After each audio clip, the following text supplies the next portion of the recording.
Are we running out of space for people on the planet, or is population about to start going down? We've been hearing forever since, well, about 1798, when Thomas Malthus put forward his theory that we were going to run out of resources and space for people, that the population boom was coming. There was a famous book in the 1960s warning all about the dangers of it.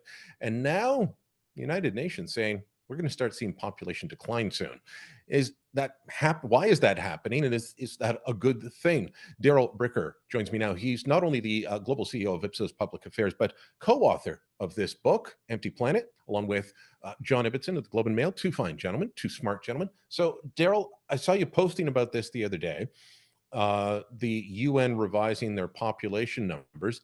You think it's going to go down even faster than they claim. They say right now we're about 8.2 billion. We'll go up to 10.3 billion by 2080s and then start declining by the end of the century. What's your take? Well, almost 5 years ago, the UN was telling us the number was going to be almost a billion more. So, every 2 years they revise the estimate down, and the truth is they'll keep revising the estimate down. And the reason for that is because we've stopped having kids. And as a result of not having kids, most of the population growth that we're seeing these days is as a result of people not dying as fast as they used to. The one thing that we know about human beings is they do reach a best before date, and at some point they do leave this mortal coil. And I think by the time we hit the 2040s, you're going to start to see fairly significant, we're going to peak in terms of population growth, and we're going to start to decline. And how far that decline goes, really nobody knows. Now, is that just 2040s? Is that just the tail end of the baby boomers, or the middle of the baby boomers dying off? Is that what you think it is, or is it more than that? No, it's pretty much that in the Western world. Although the Western world has been pretty much in decline or on the verge of decline in many countries for many years now. Most of the population growth that we've seen of late has been in the global south, but even those places are in decline. So China's recorded the lowest birth rate in its history. Um, India has recorded the lowest birth rate in its history in the space of the last couple of years. The Chinese population is now in absolute decline. In the Indian population, even the UN predicts will lose maybe 300 million people over the space of this century. 300 million people, by the way, is the same size as the population of the United States, which is the third largest country in the world. So, yeah, this is going to be the biggest issue that's going to be confronting humanity over the space of the next 70 or 80 years that almost nobody's really talking about.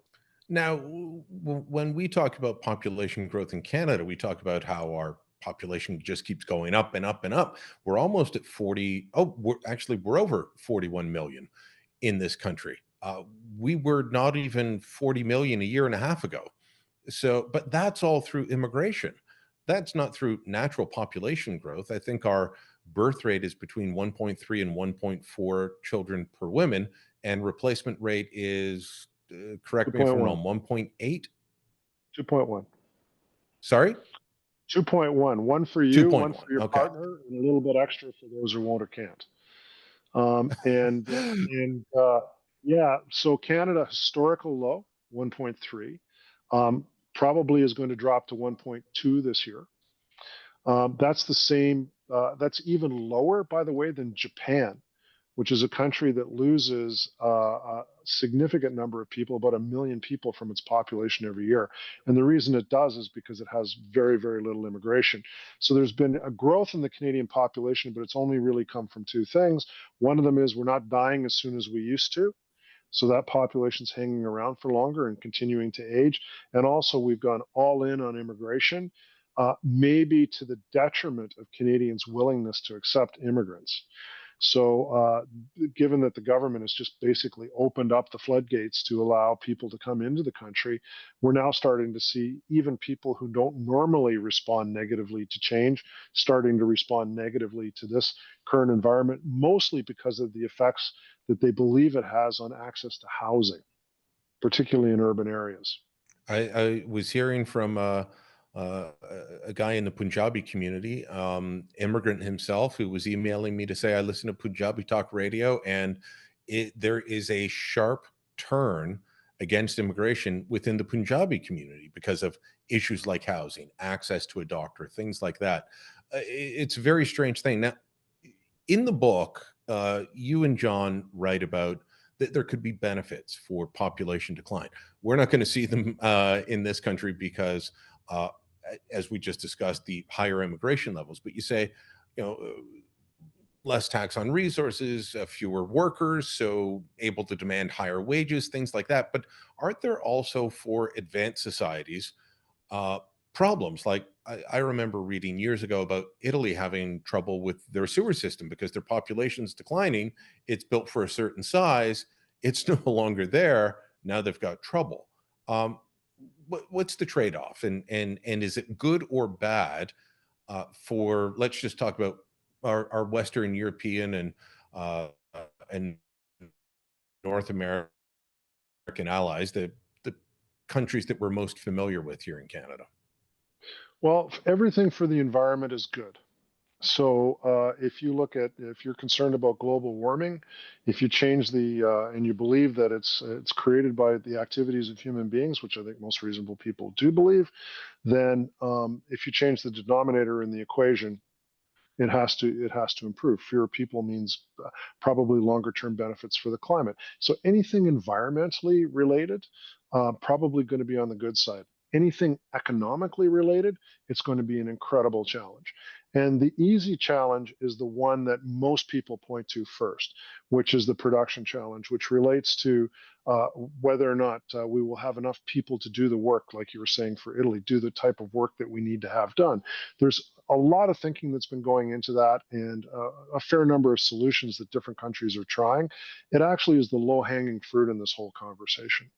The much, much harder part to deal with is the consumption challenge, because the human population's gone from 2 billion people in the late 1940s, early 1950s to 8 billion today, and that tracks how the economy has grown. All GDP growth, it really strongly correlates to that.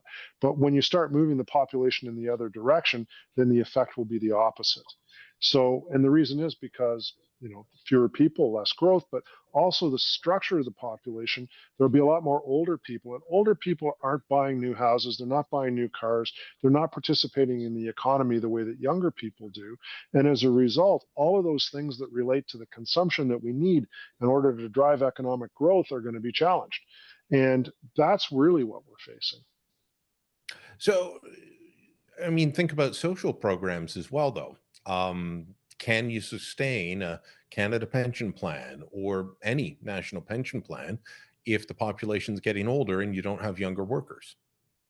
Well, and that this is where the real generational challenge comes from, because all of a sudden you've got to hold the largest part of your population, and the growing part of your population, the most rapidly growing part of your population, is a big usage, public service usage part of the population, where they need additional health care, where they need access to pensions, and they also need access to services that generally don't exist to any great extent in their community. And by the way, bike lanes doesn't help them, which is what our cities are going crazy on right Walker now. lanes. Yeah, well, I mean, it's like, okay, the average age of a Canadian today is 42.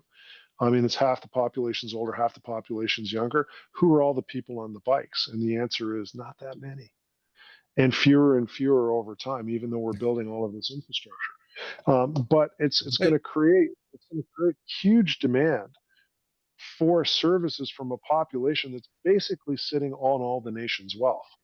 So they have the real estate, they have the investment income, they have all of that stuff.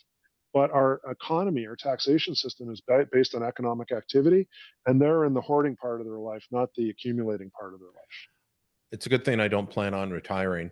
Um, you you published this book in 2019, so that's 5 years ago now.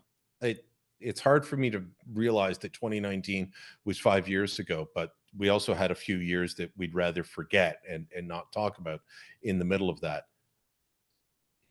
Were you were there parts where you were wrong, parts where you were right? Is the book still relevant? At the time that it came out, Brian, the reviews I would describe as saying that the book was kind of eccentric. Well, Like, you're this, eccentric. Well, a little, maybe a little, and maybe a lot actually. But Inhibition's eccentric. yeah, he's got his moments too.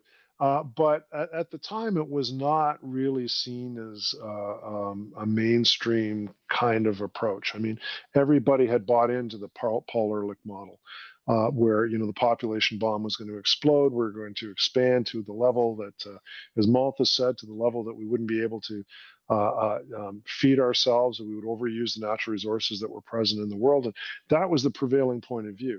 I mean, even Thanos and Guardians of the Galaxy had to eliminate half the global population because they were using too many resources. Soylent Green as people. This has been a meme that has been huge in human history. But the truth is, what's now happening is people are coming around to the other point of view. The people who actually watch this issue more closely, and they're realizing what John and I realized. And by the way, we weren't alone in this. There were other people who were talking about this topic at the same time, where we essentially got the ideas from. And now that's becoming more of the mainstream point of view. So when we were initially doing interviews on the book 5 years ago, it was like, the UN says the opposite, and all these other people say the opposite. Who the hell are you to say this? Explain yourself. And you have Yeah. to go through the data and bring people around. Now there's no question about that. Now the interviews that we have are very similar to the one that we're having today, which is, okay, explain to me what the consequences of this are going to be. How is it happening? Why is it happening? Or what are the consequences going to be? The fact that it's actually happening, we're not debating. Well, you've got one of the richest and most influential men of our times on your side. Elon Musk is talking an awful lot about this, although he's taking a natalist point of view and believes people should be having more children. Is he right? Is he wrong? Well, if you believe in the survival of the human species longer term, we have to have kids. So the idea that we should be thinking about having children in our lives and making them part of our lives, it can't possibly be seen as a bad thing. I mean, Darwin, I mean, his whole premise, the on the origins of species is about the idea that what happens is species compete to create the next best generation. Like there's this process of evolution in which we're trying to create the next best generation. Human beings these days, to a large extent, are basically saying, I'd rather have two dogs than have another vacation. I'm not really interested in that. And people will say that it's all about affordability issues and all the rest of it. Yes, it's absolutely the case. But if you look at the two major reasons why people don't have kids today, number one is I just don't want them. And sometimes they'll put it in the context of, I'm worried about global warming or, world peace or whatever it is, and I won't want to do it for that reason. Okay, fine. But a lot of other people are saying, I'm living a pretty good life and I don't want to have it disturbed by having kids in it. I'd rather not have kids.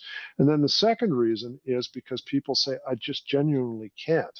And the reason is because they waited so long to start either forming a family or coming to the idea that they should be having kids that they waited too late. And having children at that stage of your life, once you get past the age of 30, becomes a much more difficult situation. The average Canadian woman back in 1960 got married when she was around the age of 21, and she started her family shortly after and had on average 4 kids. Today, the average Canadian woman, if she gets married at all, gets married around the age of 30, has 1 kid probably really closely after that, and probably stops. Maybe an exception has 2. That's it. That's why we have a birth rate of 1.3 and declining. And it's not all about money. I mean, the government claims that they've reduced the cost of childcare in Canada by 50%. I mean, I've seen that claim. Maybe that's true. Maybe it's not. We can have a debate about the affordability of childcare, but they have invested a lot of money in childcare. In that time, the fertility rate has dropped from 1.6 to 1.3. So it's not about that. It's about something else. And it's about culture. And that's ultimately what the book Empty Planet is about, is why have we adopted this culture in which we don't feel that having children is going to be a part of our lives in the future. It is a fascinating read. All right, let us know what you think. Drop a comment down below, share this on social media, and don't forget to subscribe to our channel.